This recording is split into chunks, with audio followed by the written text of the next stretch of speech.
अध्याय 15। कहानी लेखन, स्टोरी राइटिंग। कहानी सुनने और पढ़ने में हम सभी को अच्छा लगता है। कहानियों से हमें बहुत सी अच्छी जानकारियां भी मिलती हैं। कुछ लोगों को कहानियां लिखना भी बहुत पसंद होता है। कहानियां लिखना बहुत सरल है। कहानियां लिखते समय हमें सरल भाषा का प्रयोग करना चाहिए। नीचे कुछ कहानियां दी गई हैं, इन्हें ध्यान से पढ़िए। एक व्यापारी और वर्षा। बहुत समय पहले की बात है। एक गांव में एक व्यापारी रहता था। वह बहुत मेहनती था। एक बार वह दूसरे गांव में लगे मेले में अपना सामान बेचने गया। वह मेले में सामान बेचकर रुपयों के साथ घर लौट रहा था। रास्ते में एक घना जंगल था। अंधेरा भी बहुत अधिक हो गया था। जंगल के बीच पहुंचते ही तेज वर्षा होने लगी। वर्षा से दुखी होकर वह भगवान को कोसने लगा। तभी उसे बंदूक के साथ डाकू की आवाज सुनाई दी। वह डर गया और घोड़े पर बैठकर भागने लगा।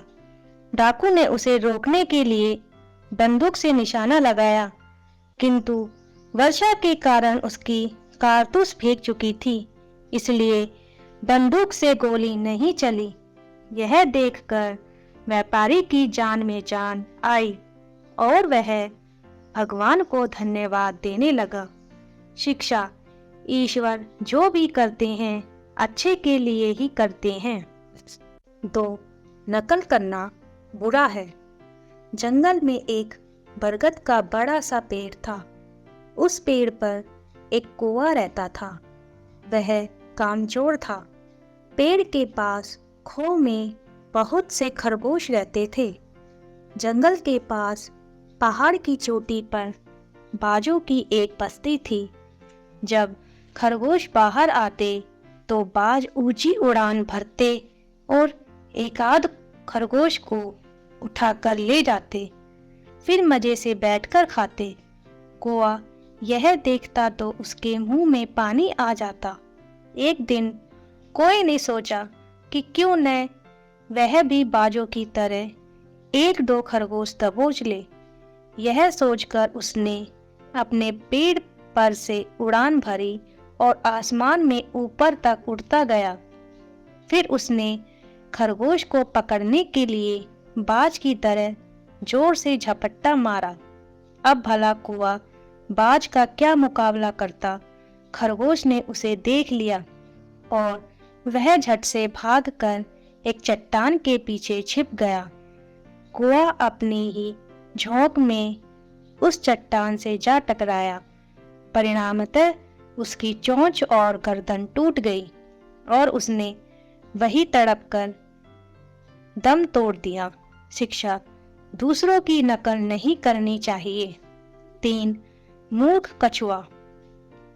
एक तालाब में एक कछुआ और 2 हंस रहते थे। वे तीनों बहुत पक्के मित्र थे। एक बार सभी जगह सूखा पड़ गया। तालाब का पानी भी धीरे धीरे सूखने लगा था। तीनों किसी दूर के तालाब में जाकर रहना चाहते थे, परंतु समस्या यह थी कि कछुआ उनके साथ कैसे जाएगा। यह सोचकर कछुआ बहुत निराश हो गया। तभी दोनों हंसों ने एक उपाय सोचा। दोनों हंसों ने एक लकड़ी के टुकड़े को दोनों तरफ से तथा कछुए ने बीच से पकड़ लिया। उड़ने से पहले दोनों हंसों ने कछुए से कहा, तुम बहुत बोलते हो। रास्ते में यदि तुम अपना मुंह खोलोगे तो नीचे गिर जाओगे, इसलिए तुम कुछ मत बोलना। कछुआ उन दोनों की बात अच्छी तरह समझ गया। उड़ते हुए रास्ते में वे एक गांव के ऊपर से जा रहे थे। कछुए ने देखा कि लोग उस पर हंस रहे हैं। वह उन्हें डांटकर सबक सिखाना चाहता था। बिना सोचे समझे उसने जैसे ही बोलने के लिए अपना मुंह खोला, धड़ाम से नीचे गिर पड़ा। नीचे गिरते ही उसकी मृत्यु हो गई।